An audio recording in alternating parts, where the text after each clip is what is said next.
At 70 years old, rock icon Ronnie James Dio, whose legendary voice fronted bands like Rainbow, Black Sabbath, and Dio, shocked the music world when he finally broke his silence and exposed what he claimed were long-buried truths about fellow heavy metal legend Ozzy Osbourne, revealing a side of their decades-long rivalry and creative tension that fans had only speculated about for years. And while both frontmen were titans in their own right, sharing the Black Sabbath stage at different times and contributing to the evolution of metal itself. Dio made it clear in a rare and brutally honest interview before his passing that the relationship behind the scenes was anything but respectful or friendly, describing Ozzy as someone who, while undeniably talented and influential, was also deeply insecure and manipulative when it came to protecting his legacy, especially when Dio took over as Sabbath's lead singer after Ozzy was fired in 1979. According to Dio, the transition was filled with sabotage attempts,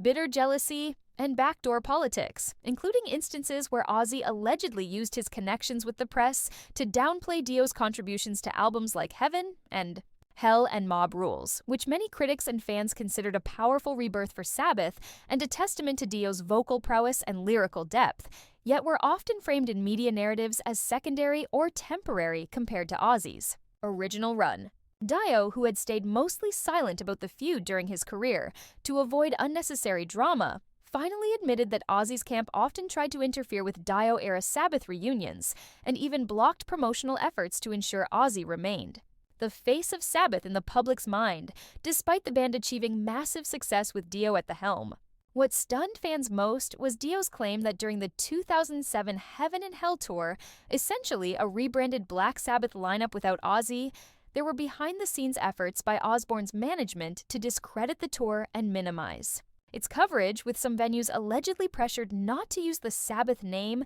even though it included original members Tony Iommi and Geezer Butler. Dio, never one to mince words, said he always respected Ozzy's unique style, but felt Ozzy never showed him the same in return, and accused him of leaning too heavily on shock tactics and image rather than vocal or lyrical substance, stating bluntly that being a madman is one thing, but building a career around it while putting others down is another. And though he acknowledged Ozzy's massive influence, he made it clear he resented how often his own work in Sabbath was treated like a footnote. The interview, which was released posthumously from Dio's private recordings and later confirmed by his widow Wendy Dio, reignited decades of speculation about the bad blood between the two legends, dividing fans between those who sided with Dio's integrity and artistry and those loyal to Ozzy's chaotic brilliance and original Sabbath roots. Wendy confirmed that Ronnie had debated for years whether to ever go public with these stories, but near the end of his life, he felt it was time to set the record straight.